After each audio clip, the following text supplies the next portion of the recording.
My daughter Emily was glowing. She had just placed second in her school's spelling bee. Not first, but she didn't care. She held her certificate like it was a treasure map, bouncing with excitement as we walked into my mother-in-law's house for our Sunday visit. "Grandma, I won," she said, running toward her. And then, it happened so fast I barely registered it. My mother-in-law looked at the certificate, curled her lip, and said, "Second place. That's nothing to brag about." Before Elmi could respond, she tore the certificate in half. Elmi froze. Her mouth fell open. Her eyes filled instantly. And my mother-in-law, she tossed the pieces into the trash. "Maybe next time, try harder," she said, turning away. That was the moment my daughter's joy, her pride, her sense of accomplishment, died, and something inside me ignited. Emily stood there, shaking, not crying, not speaking, just stunned. My son, who was sitting on the couch, whispered, "Why would Grandma do that?" My husband stood beside me, jaw clenched, but silent like he always was in that house. My mother-in-law dusted her hands off. "It's not my job to praise mediocrity," she said. My 8-year-old let out a small, broken sound, and that was it. I stepped between them and said, "We're leaving." My mother-in-law shrugged. "Suit yourself, but she needs thicker skin." No, what she needed was protection, and I failed her until this moment. The drive home was painfully quiet. Emily stared at her hands like they were empty, like she'd lost something she would never get back. My husband finally tried to speak. "She didn't mean," I snapped. "Don't." Because yes, she did mean it. She always meant it. This wasn't the first time she put our kids down, but it was the first time she broke something precious. My daughter whispered, "Mum, was I bad? Was second place bad?" I nearly pulled the car over from the pain in my chest. "No, baby," I said, "you were amazing." But the damage was done. Later that night, after putting the kids to bed, I opened my phone to a text from my sister-in-law, the quiet one, the one who always stayed in the background. It read, "I'm sorry. She used to tear up my awards too." My breath caught. She tore up my art portfolio when I was 11, said it was ugly. She threw away our brother's debate ribbons, said they were pointless. "I just want you to know, Emily is not the first. She's repeating the same cycle." My hands trembled. This wasn't an isolated incident. This was a pattern of emotional abuse, spanning generations. And now, it had reached my daughter. The next morning, the group chat pinged non-stop. My mother-in-law wrote, "You shouldn't have stormed out. It was inappropriate." I took a deep breath and replied, "She tore up Emily's certificate in front of her. That was cruel." Then another message appeared from my husband's cousin. She tore up my soccer certificate when I was 9. Then another, "She threw away my painting." Then another, "She told me I'd never amount to anything." One by one they came forward. Stories spilled out like wounds that had been waiting to be opened. It wasn't just criticism, it was systemic emotional cruelty disguised as traditional toughness. My mother-in-law left the chat, silently. That afternoon someone knocked on our door. I opened it to see my nephew, the golden grandson, the child who was always praised, always elevated, always compared to everyone else. He stood awkwardly, holding a folder. I heard what happened," he said. "I'm really sorry." Behind him stood his father, my husband's brother, looking ashamed. My nephew held out the folder. Inside was a new certificate, drawn by him, Emily, the real spelling bee champion. Decorated with stickers, stars, and glitter glue. "She deserved better," he said softly. "Grandma told me to throw away my sister's awards too. She said girls didn't need achievements." My breath caught. This wasn't just about my daughter. This was bigger. Over the next few days, more stories surfaced. Whispers turned to confessions. Confessions turned to confrontations. Cousins I rarely spoke to reached out, some crying, some angry, all relieved the truth was finally coming out. It became clear. My mother-in-law played favorites. She manipulated emotions. She controlled the narrative. She destroyed anything that wasn't about her chosen grandchild. And now that we'd exposed her, she was furious. And now that we'd exposed her, she was furious. One cousin posted on Facebook, "Some wounds last years. Some start when someone tears up what you worked hard for." Hundreds of comments followed, then dozens of messages. People asking if they were talking about her. Family loyalty shattered. Her image collapsed. All because she couldn't tolerate an 8-year-old being proud of herself. My mother-in-law made her profile private overnight, but the damage was already done. 3 days later, we received a call. Not from her, from my husband's aunt, the family member who had always been neutral. "I want to help Emily," she said. "I want to be there for the kids. They deserve a safe adult in their lives." Her voice cracked. "I knew your mother-in-law could be harsh, but I didn't know it was this bad. I'm so sorry." She asked if she could take Emily and our son out for ice cream that weekend. For the first time since the incident, my daughter smiled again. Because the truth wasn't fully out yet. There were things hidden, secrets never spoken, patterns older than any of us realized. And the more we uncovered, the more dangerous the family tension became.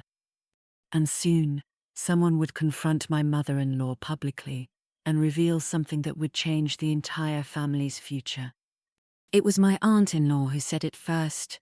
"There are things you don't know about her. Things she did before any of you were born." Her voice was low, trembling, like she wasn't sure she should speak. "What things?" I asked. She hesitated. "Ask your father-in-law," she finally said. "He's the only one who ever stood up to her." My husband frowned. "Dad never talks about anything," he said. "Exactly," his aunt replied. "You should wonder why." She hung up before we could ask more.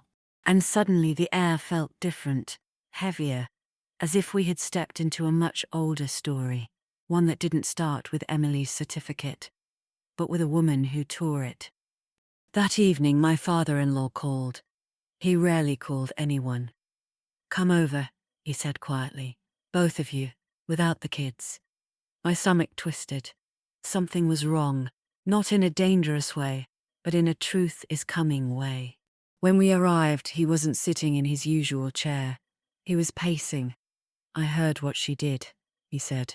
"And I think it's time you all know the truth." My husband tensed.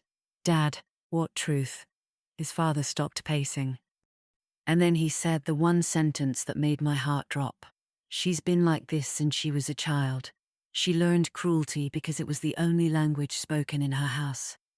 We sat in silence as he revealed pieces of a story we never imagined.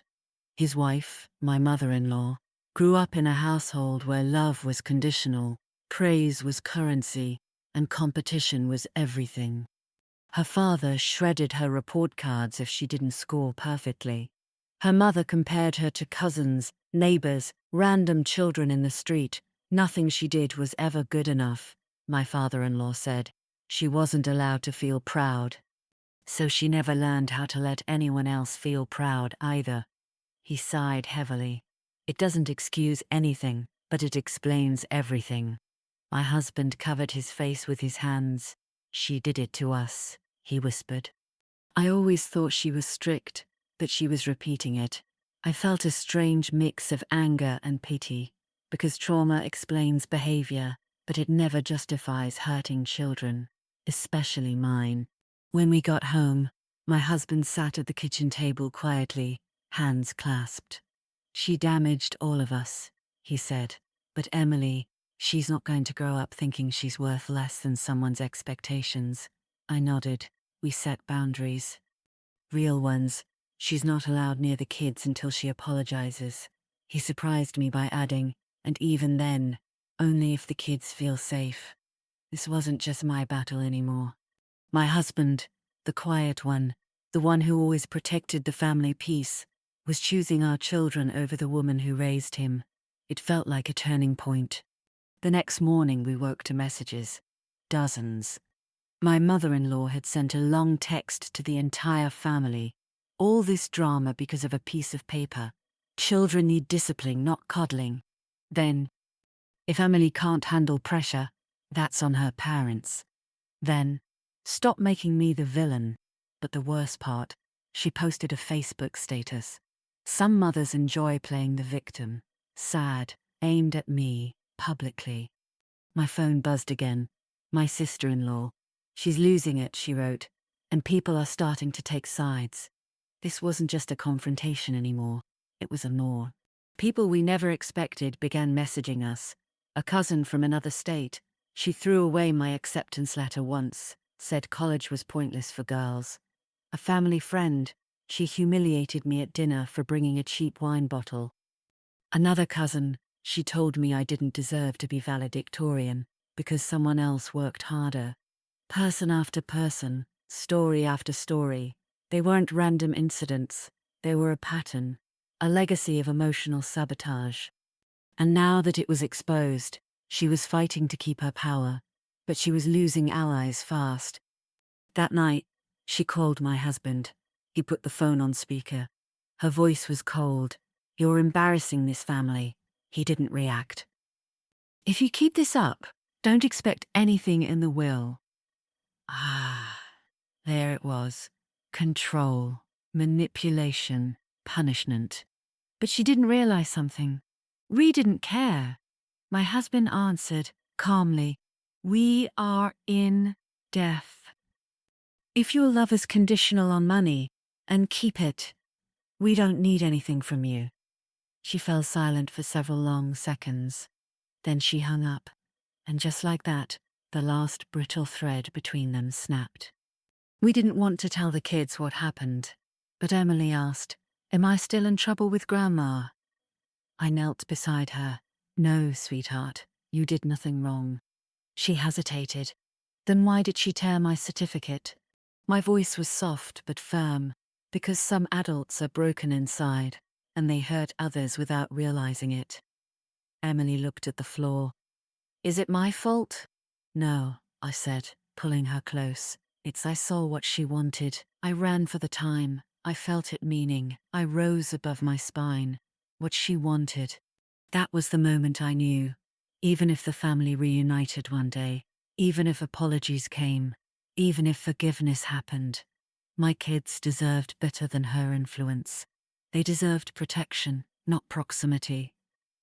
A week later, during a family gathering, one we didn't attend, things erupted. A cousin who had been silent for years finally snapped and confronted her. Someone sent us a recording. "You've been tearing down kids for decades," the cousin said.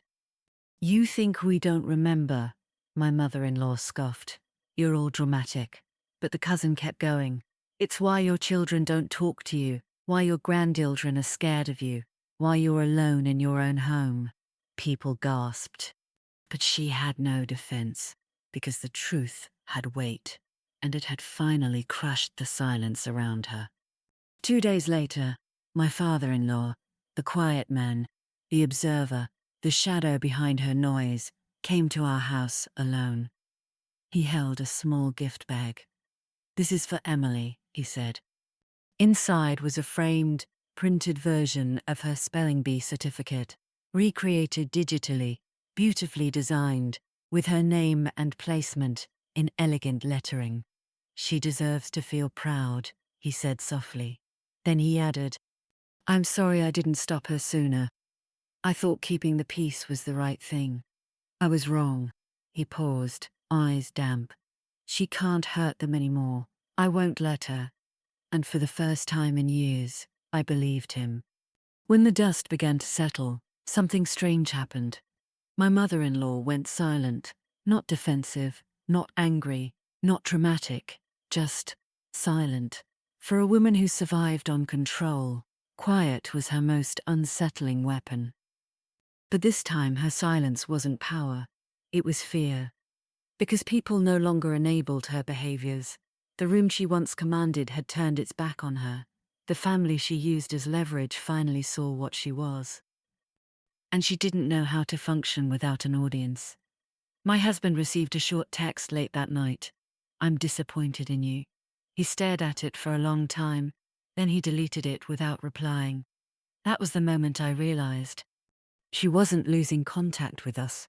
She was losing control over us, and to her, that was worse. 3 days later, she appeared on our doorstep without warning. No call, no text, no explanation. Just standing there, clutching her purse like it was a life raft. My husband answered the door, but didn't invite her inside.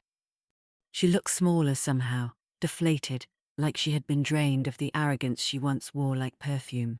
I need to speak to Emily, she said. My husband shook his head. No, you can speak to us first.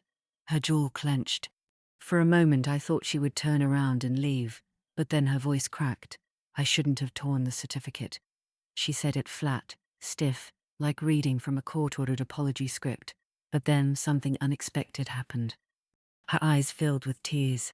I didn't like how proud she looked, she whispered. It reminded me of the pride I was never allowed to feel. She covered her mouth with her hand, shaking. For the first time since I met her, I saw not a villain, but a wounded child in an aging woman's body. Still dangerous, still wrong, but human. We appreciate the apology, my husband said carefully, but Emily's safety comes first. She nodded, a small brittle nod. I understand. And she left, quietly. After she left, the house was unnervingly calm. My husband sat on the edge of the couch, staring at the floor. What do we do now? I asked. He took a deep breath. I don't think she's ready to be around the kids. I nodded. I agree. He continued. She apologizes for the action, not the pattern. She feels guilty, but she doesn't understand. He was right. She apologized because she lost control, not because she understood the harm. We drafted a message together. We accept your apology, but we are taking space. You are not allowed unsupervised contact with the children, and visits will only happen when, and if, the kids feel safe. It wasn't punishment, it was protection. And for the first time in years, we felt like a team. Weeks passed. Emily flourished. She joined a writing club at school and proudly brought home poems, stories, small awards, things she displayed on her wall with no fear of them being destroyed. Her younger brother became more confident too, no longer shrinking when adults raised their voices. Our house felt lighter, warmer, brighter. My father-in-law visited often, always gentle, always respectful, slowly becoming the grandparent they deserved. Family members who once stayed quiet now defended our boundaries openly. And the biggest shift?